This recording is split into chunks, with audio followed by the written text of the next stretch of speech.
कांग्रेस समान विचारधारा वाली पार्टियों को साथ लेकर चलने की बात करती है, उनके सहयोग से सरकारें बनाती है, उनको साथ लेकर बीजेपी को रोकने की कोशिश करती है और मौका मिलते ही सहयोगियों की पार्टी तोड़ देती है। राजस्थान में बीएसपी के साथ जो हुआ वो कांग्रेस के उसी दोहरेपन की तस्वीर है।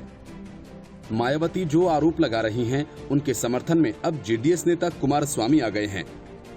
कर्नाटक के पूर्व मुख्यमंत्री एचडी कुमारस्वामी ने कहा कि कांग्रेस हॉर्स ट्रेडिंग का दूसरा नाम है। कांग्रेस जेडीएस के साथ कर्नाटक में सरकार में शामिल रह चुकी है।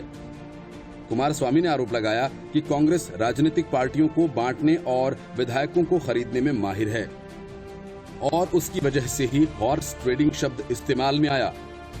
कुमारस्वामी ने पूछा कि कांग्रेस ने बीजेपी के खिलाफ देशव्यापी लोकतंत्र बचाओ अभियान शुरू किया है, जो लोकतांत्रिक तरीके से चुनी गई सरकार को गिराने के लिए विधायकों की खरीद फरोख्त कर रही है।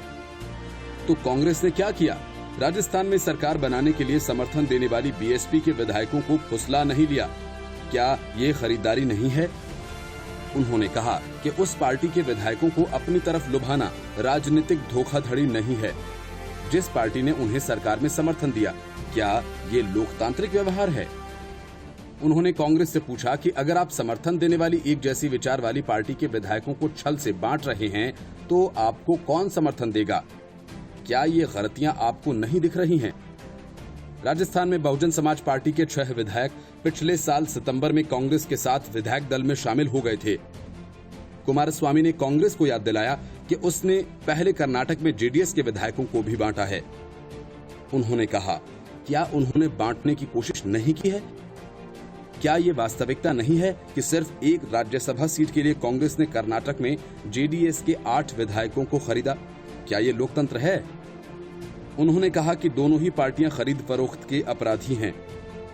कर्नाटक में 2016 में राज्यसभा की सीट पर जेडीएस के 8 विधायकों ने पार्टी के आधिकारिक उम्मीदवार के खिलाफ जाकर कांग्रेस को वोट दिया था। उन्होंने कहा कि एसएम कृष्णा जब कर्नाटक के मुख्यमंत्री थे तो क्या कांग्रेस ने हमारे विधायकों को खरीदने की कोशिश नहीं की थी? क्या कांग्रेस ने 2018 के विधानसभा चुनाव में हमारे विधायकों को खरीदकर सरकार बनाने का षड्यंत्र नहीं रचा था?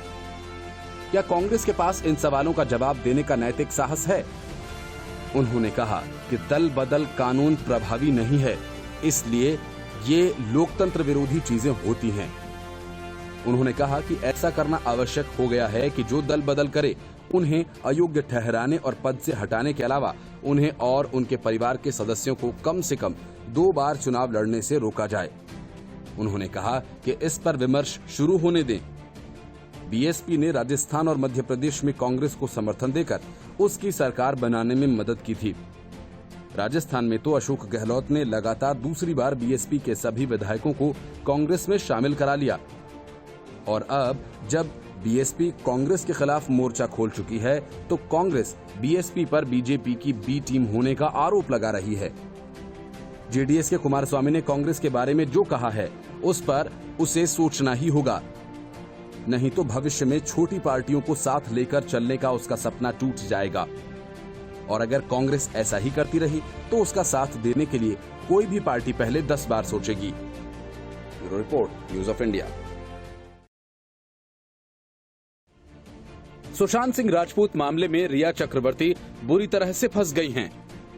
पटना से मुंबई पहुंची बिहार पुलिस की टीम रिया चक्रवर्ती को ट्रांजिट रिमांड पर बिहार ले जाने की कोशिश कर रही है।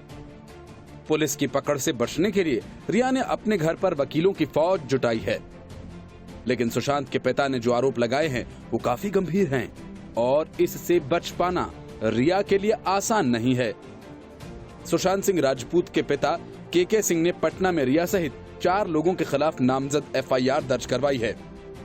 इसमें रिया पर सुशांत को प्यार में फंसाकर करोड़ों रुपए हड़पने, बंधक बनाने, पागल साबित करने और सुसाइड के लिए उकसाने तक के गंभीर आरोप लगाए गए हैं। इससे पहले सुशांत की मौत के लिए बॉलीवुड में गैंगबाजी और नेपोटिज्म को जिम्मेदार माना जा रहा था।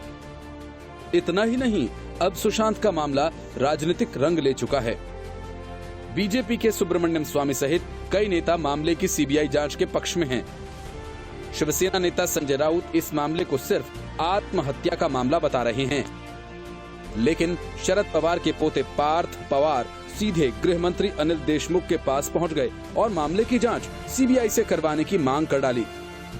मतलब कि इस मामले में शिवसेना और एनसीपी की राहें जुदा हो चुकी हैं। के सिंह ने अपने बेटे सुशांत की आत्महत्या के मामले में बहुत ही सनसनीखेज आरोप लगाए हैं। सुशांत के पिता के सिंह ने अपनी रिपोर्ट में आरोप लगाया कि रिया चक्रवर्ती ने सुशांत के साथ 15 करोड़ रुपए की धोखाधड़ी की। इसके अलावा उन्होंने रिया पर सुशांत को धमकाने का भी आरोप लगाया। बताया ये जा रहा है कि सुशांत के अकाउंट में 17 करोड़ रुपए थे। के सिंह के रिपोर्ट में आरोप लगाया गया कि रिया ने सुशांत के निधन से पहले घर से कैश, कागजात, लैपटॉप, क्रेडिट कार्ड और सुशांत के पासवर्ड चोरी किए। हालांकि पुलिस ने अभी तक रिया से कुछ भी हासिल नहीं किया है। के सिंह की शिकायत के बाद बिहार पुलिस ने एक टीम गठित की जो सुशांत के निधन के मामले की जांच करेगी। ये टीम हर एंगल से जांच करेगी और हर संभावित व्यक्ति से दोबारा पूछताछ कर सकती है। के सिंह की शिकायत के बाद बिहार पुलिस की एक टीम मुंबई में सुशांत के बांद्रा स्थित उस अपार्टमेंट की जांच करेगी जिसमें उन्होंने कथित तौर पर आत्महत्या की थी। बिहार पुलिस उन सबूतों की जांच करेगी जो मुंबई पुलिस ने इस मामले में अभी तक इकट्ठे किए हैं। इस बीच एक वीडियो भी सामने आया जिसमें कथित तौर पर यह कहा जा रहा है कि ये वीडियो सुशांत की जांच कर रही फॉरेंसिक टीम का है। इस वीडियो में किसी अफसर को कहते सुना जा सकता है कि ये वीडियो लीक न हो जाए वरना हमारी जांच बर्बाद हो जाएगी। हालांकि इसकी सच्चाई की पुष्टि नहीं हो सकी है। के सिंह की एफआईआर दर्ज कराए जाने के बाद रिया चक्रवर्ती के घर पर हलचलें बढ़ गई हैं। बताया जा रहा है कि शहर के मशहूर वकील सतीश मान शिंदे की एक टीम रिया के घर पहुंची और ये भी कहा जा रहा है कि रिया के वकीलों की टीम कानूनी कार्रवाई की तैयारी कर रही है। सचिन पायलट और अशोक गहलोत के बीच सत्ता की लड़ाई करीब 3 सप्ताह से जारी है। पायलट अपने समर्थकों के साथ मानेसर में बैठे हैं तो गहलोत पूरे लाव लश्कर के साथ होटल में डेरा जमाए बैठे हैं। कोर्ट से लेकर मान मनोवल सब जारी है, लेकिन पेच है कि खुलता ही नहीं। कांग्रेस की इस लड़ाई के बीच बीजेपी की चांदी है। सूत्र बताते हैं कि बीजेपी चाहती है कि कांग्रेस की ये अंदरूनी लड़ाई लंबी खिंचे। इसका ये झगड़ा जितना लंबा चलेगा उसका सीधा फायदा बीजेपी को मिलना तय है। और अगर पायलट का खेमा कुछ और मजबूत होता है तो बीजेपी समर्थन देकर पायलट को सीएम बनाने से चूकेगी नहीं। मुख्यमंत्री अशोक गहलोत और सचिन पायलट के बीच चल रहे सियासी संघर्ष में विधानसभा स्पीकर, राज्यपाल, हाईकोर्ट और सुप्रीम कोर्ट तक पहुंच गया।